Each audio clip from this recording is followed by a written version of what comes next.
Harga emas tahun 2021. Mana dia nak pergi ya?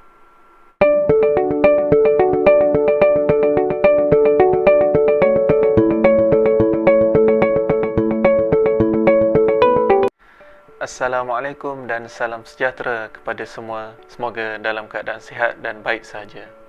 Baik, tuan-tuan dan puan-puan, pergerakan harga emas dia dipengaruhi oleh banyak faktor sebenarnya. Yang paling utama adalah faktor ekonomi itu sendiri. Sebab apa? Sebabnya satu yang kita kena tahu adalah emas ini dia disifatkan sebagai safe haven asset ataupun aset selamat. Saya bagi contoh. Bila berlaku krisis ekonomi ataupun market crash, ketika tu memang banyak sangat ketidakpastian terhadap masa depan ekonomi itu sendiri. Jadi masa tu orang dah tak minat lah untuk nak melabur apa semua sebab memang terlampau berisiko. Jadi kewangan yang mereka ada ketika itu, mereka akan alihkan kepada safe haven asset ni, yang mana salah satunya adalah emas. Jadi kenapa emas? Emas ni dia telah menjadi penyimpan nilai yang cukup bagus sejak daripada zaman dahulu lagi. Kita tengok pada zaman baginda Nabi SAW, baginda menggunakan emas dan perak sebagai mata wang contohnya. Dan sebelum tu lagi, kalau kita tengok pada zaman Nabi Musa AS, dan antara orang yang paling kaya selain Fir'aun pada waktu itu adalah Qarun, iaitu dia punya bendahara kerajaan. Jadi Qarun ni cukup sukalah menyimpan harta, menyimpan emas dan sebagainya, sampaikan dia ditenggelamkan bumi azab Allah kan, bersama harta-hartanya. Yang itulah yang orang zaman sekarang duduk sebut kalau jumpa harta ke apa benda, harta karun. Yang itulah. Jadi begitu. Tetapi tidaklah kita ni nak menyimpan emas untuk kita menjadi macam Qarun. Jangan, na'udzubillah min zalik itu. Kita ada target kita yang mana emas ini sebagai alat kewangan. Yang ni kita akan ceritakan dalam video akan datang lah, insyaAllah. Jadi disebabkan emas itu adalah penyimpan nilai yang bagus, bila mana berlakunya mana-mana krisis, para pelabur ataupun orang ramai sendiri dia akan beralih kepada emas dalam usaha mereka untuk melindungi kekayaan mereka. Jadi itulah emas sebagai safe haven asset ataupun pelindung kewangan ini. Saya bagi contoh, kita tengok pergerakan harga emas sejak 20 tahun lepas dengan fokusnya kepada krisis ekonomi yang berlaku pada tahun 2000, kemudiannya krisis ekonomi pada tahun 2008 dan juga pada tahun lepas iaitu tahun 2020 berlakunya pandemik COVID-19 yang juga telah menyebabkan kelembapan ekonomi melalui banyaknya lockdown dan sebagainya. Jadi daripada graf ini kita boleh tengok bagaimana peningkatan harga emas itu menaik secara mendadak sebagai respons kepada sesuatu krisis yang berlaku. Sebabnya macam saya katakan tadilah, emas ini adalah aset selamat yang mana orang akan beralih kepadanya dalam situasi-situasi sebegini. Jadi untuk tahun 2021 ni, bagaimana agaknya keadaan ekonomi? Ramai penganalisis ekonomi yang berpendapat ekonomi pada tahun ini memang akan berada pada keadaan yang agak lembab dan juga perlahan.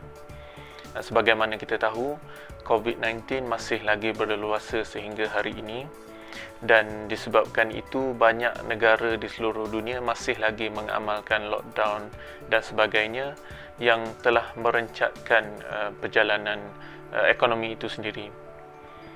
Dan pada masa sama, dalam usaha untuk menstabilkan ekonomi, kerajaan-kerajaan ataupun bank di seluruh dunia masih lagi terus giat menjalankan usaha-usaha stimulus package ataupun kalau bahasa mudahnya antara lain dia melibatkan mencetak lebih banyak wang kertas.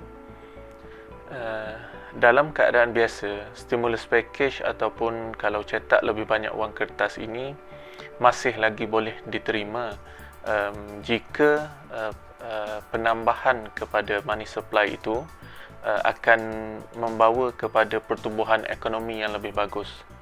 Tetapi macam yang kita bincangkan tadi, kita sendiri tengok bila lockdown, ekonomi tak jalan, tapi duit terus lagi dicetak.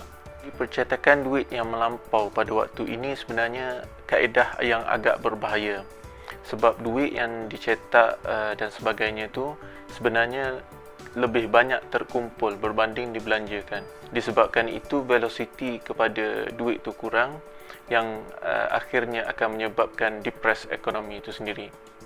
Pada masa sama juga, pertambahan cetakan wang kertas ni dia akan menyebabkan nilai dalam wang kertas tu sendiri menyusut nilai.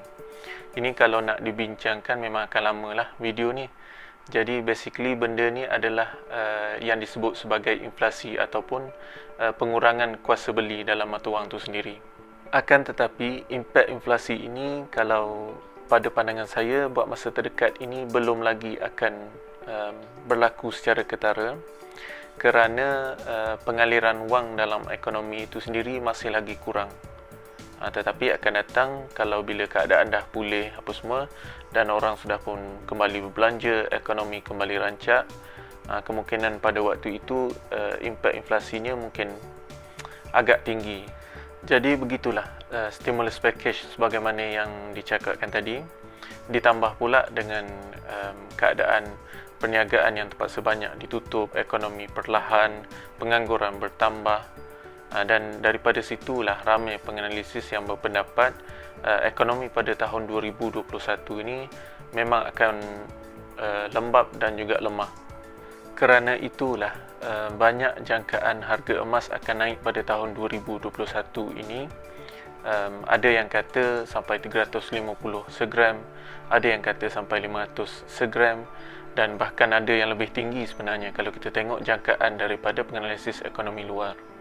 Sebabnya antara lain adalah para pelabur ataupun orang ramai, mereka akan alihkan kewangan mereka ke dalam bentuk emas bagi melindungi nilai kewangan mereka sendiri.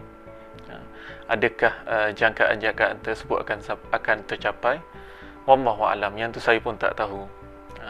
Tetapi apa yang kita boleh buat adalah kita boleh bersedia untuk kemungkinan sebegini. Bagaimana bentuk persediaan yang boleh kita buat? Pertama, sediakan dana kecemasan. Penasihat kewangan biasanya dia suggest dana kecemasan dalam anggaran 3 hingga 5 bulan gaji. Ini adalah untuk kegunaan perbelanjaan harian lah biasanya. Okay.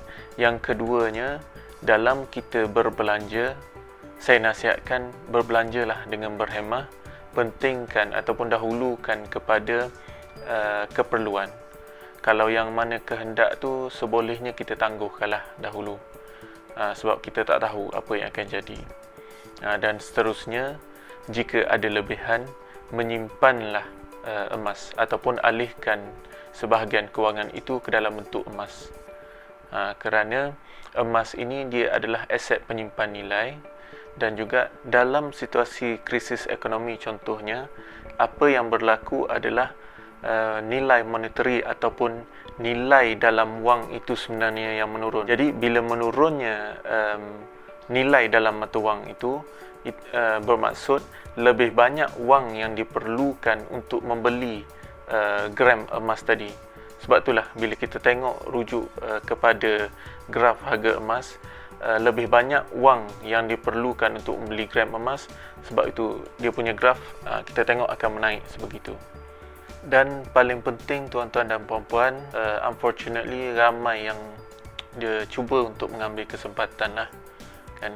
Jadi tuan-tuan kalau ada yang ditawarkan pelaburan ataupun pulangan, tak kisahlah emas ataupun apa-apa benda sekalipun, selidik dengan teliti dahulu. Cari ilmu yang betul-betul ilmu sebelum orang kata masuk kepada benda-benda sebegitu. Jadi untuk emas tadi, kalau ingin tahu ataupun belajar lebih lanjut di mana seeloknya untuk menyimpan emas, sama ada untuk menyimpan dalam bentuk barang kemas ataupun gold bar ataupun dinar ke, yang mana lebih baik, yang tu semua kalau ingin berminat untuk tahu lebih lanjut, boleh terus berhubung dengan saya di Facebook. Search saja Najmuddin Yaakob.